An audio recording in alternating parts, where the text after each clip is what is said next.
Hello friends, welcome to our channel. আমের সিজনে ফলের রাজা আম খেতে কে না ভালোবাসে। আমি সেই আম দিয়ে আজ কেক বানিয়ে দেখাবো। চলুন তাহলে উপকরণে কি কি নিয়েছি দেখে নেওয়া যাক। নিয়েছি রোজ এসেন্স, বেকিং সোডা, ময়দা, তেল, খেজুর, চিনি, 4টে ডিম, মোরব্বা, টুটি ফুটি আর আমের পাল্প। চলুন তাহলে রেসিপিটি দেখে নেওয়া যাক। আমি মিক্সার গ্রাইন্ডারে আমের পাল্পগুলোকে নিয়ে মিক্সার গ্রাইন্ডারে গ্রাইন্ড করে নেব। পাল্পটি গ্রাইন্ড করা হয়ে গিয়েছে। আমি একটা বাউল নিয়ে সেখানে এই পাল্পটিকে ঢেলে নেব। নিয়ে নেব আরেকটি মিক্সিং জার, সেখানে আমি একে একে 3টে ডিম ফেটিয়ে নেব। দিয়ে দেব স্বাদ অনুযায়ী চিনি। আমি এখানে চিনিটা বেশি ইউজ করিনি, আমি আমার পরিমাণ মতো ইউজ করেছি। দিয়ে দিচ্ছি সাদা তেল, দিয়ে মিক্সিং জারে ভালো করে ফেটিয়ে নেব।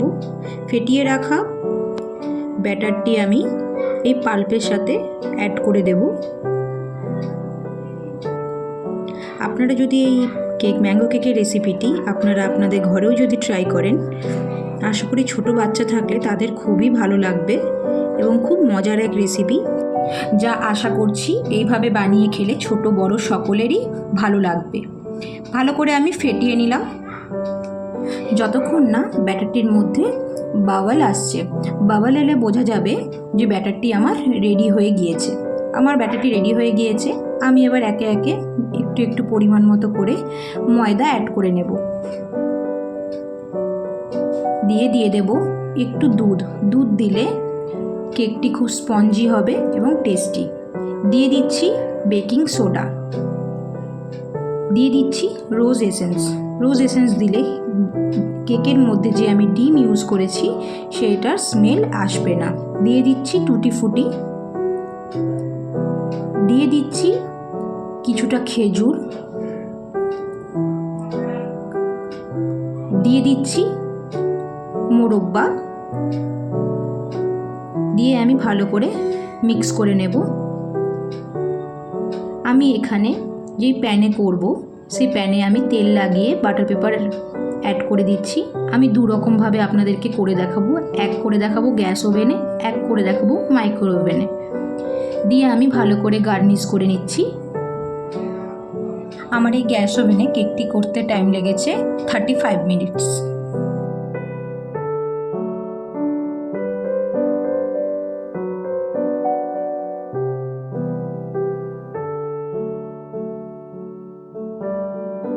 কেকটি হয়ে যাওয়ার পর ফিরে আসছি। আমার এই কেকটি হয়ে গিয়েছে, কি সুন্দর সফট এবং স্পঞ্জি হয়েছে, আর খেতেও কিন্তু খুব টেস্টি হয়েছে। যদি আপনারা এই কেকটি আপনাদের ভালো লেগে থাকে অবশ্যই ট্রাই করবেন। এবার আমি সেকেন্ড প্রসেসে চলে। আমি মোল্ডটিতে বেশ ভালো করে তেল লাগিয়ে নিচ্ছি। এরপর আমি বাটার পেপারটা অ্যাড করে দেব। দিয়ে বাকি থাকা যেই মিক্সটা রয়েছে সেটা আমি এই মোল্ডের মধ্যে ঢেলে দেব।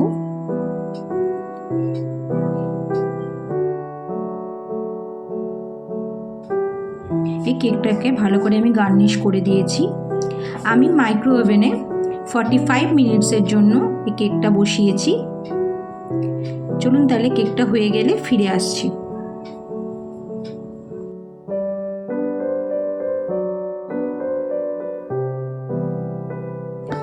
আমাদের এই কেকটাও হয়ে গিয়েছে। আপনাদের যদি আমার এই কেকের রেসিপিটি ভালো লেগে থাকে অবশ্যই like, comment, share and subscribe করে আমার পাশে থাকবেন। ধন্যবাদ।